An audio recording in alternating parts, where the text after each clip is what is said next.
Magandang araw, ako po si Christian Esguerra at ito ang mga balitang hindi nyo dapat na-miss ngayong linggo.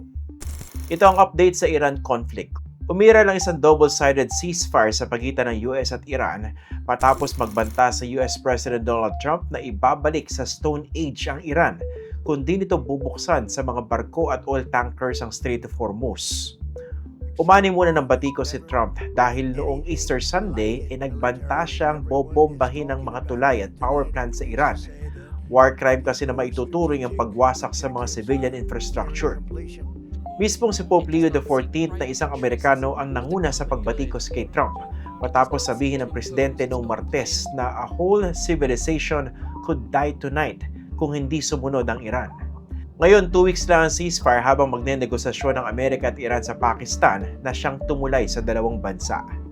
Wait and see ang buong mundo kung masusunod ang tigil putukan. Ang Iran kasi gusto mag-charge ng $1 per barrel of oil o $2 million kada tanker. At ilan lang ang mga barkong pinapayagan ng Iran na makadaan sa Strait of Hormuz. Pero giit din ng Iran, kailangang itigil ng Israel ang pambobomba sa Lebanon kung saan naroon ang terrorist group na Hezbollah.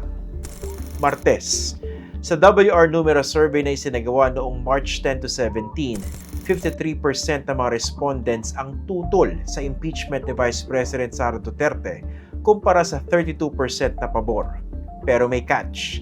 Halos kalahati o 46% aminadong wala silang sapat na kaalaman tungkol sa mga ebidensya laban sa Vice Presidente. Ibig sabihin, may matibay na opinyon pero hindi base sa sapat na impormasyon.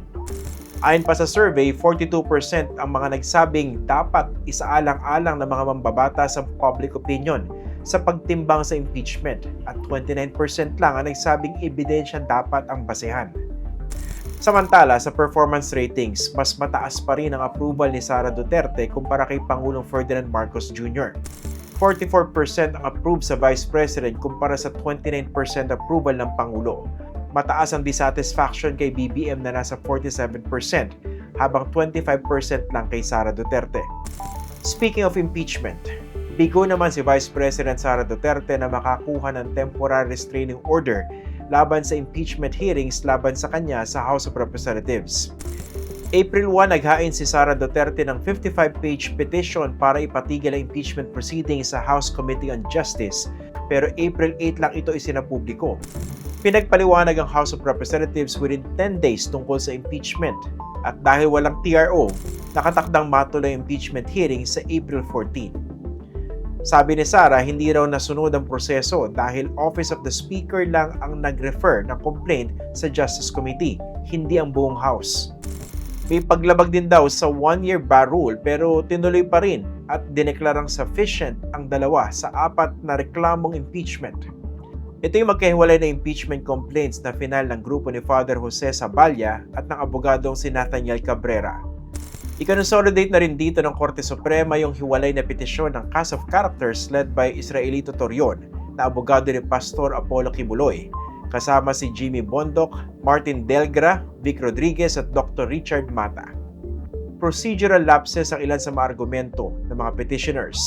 At dahil dito, ayaw nilang paharapin si Sara Duterte sa House of Representatives. Impeachment complaints laban kay Sara ay umiikot sa dalawang mabibigat na aligasyon. Una, betrayal of public trust at culpable violation of the Constitution dahil sa umano'y maling paggamit ng 612.5 million pesos na confidential funds.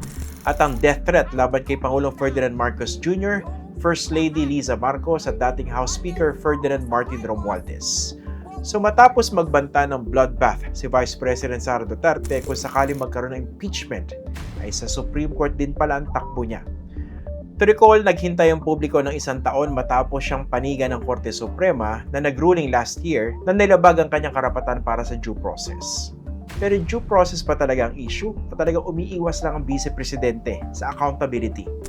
Samantala, nag-file ng kaso si Presidential Communications Secretary Dave Gomez laban sa mga nasa likod ng ilang viral na fake advisories online. Kabilang ang peking energy lockdown, fuel shortage at kahit inventong COVID variant. Galing daw ito sa page na Malasakit News Pilipinas na may layon na magdulot ng panik at kalituhan sa gitna ng energy emergency. Ayon sa Malacanang, may napansin din silang sudden and coordinated surge ng disinformation. This time, target naman si Pangulong Ferdinand Marcos Jr. Matindi rin kasi ang trolling ng mga DDS na nagpa-viral sa dati ng viral hashtag na nasaan ang Pangulo. Ilang pa nga na walang habas na inakusahan ang media na nag-throwback ng old photos sa BBM sa araw ng kagitingan at 75th anniversary of diplomatic relations between the Philippines and the Holy See para daw palabasin na buhay pa si BBM. Obvious naman na walang basehan itong mga wild claim na ito. Totoo naman nagpunta si BBM sa 75th anniversary at may pagkakahawig naman sa photos ng araw ng kagitingan sa Bataan this year. And last, malinaw naman na nagpunta din doon si BBM noong April 9, naka-shades pa siya. Naglabas ng pahayag si Marcos Jr. na wala siyang malubhang karamdaman, kasunod ng kumakalat na balita online na siya raw ay may seryosong sakit. Ayon sa Pangulo, bumalik na siya sa kanyang regular routine matapos ma-diagnose ng diverticulitis noong Enero.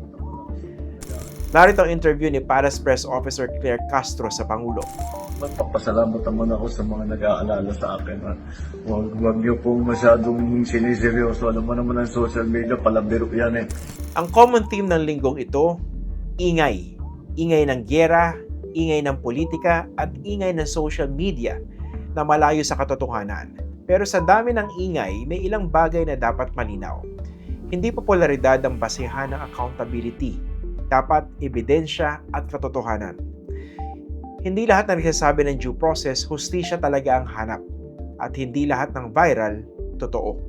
Dahil kahit gaano kalakas ang ingay, facts pa rin ang dapat mananaig. Kaya tandaan, facts first. Always.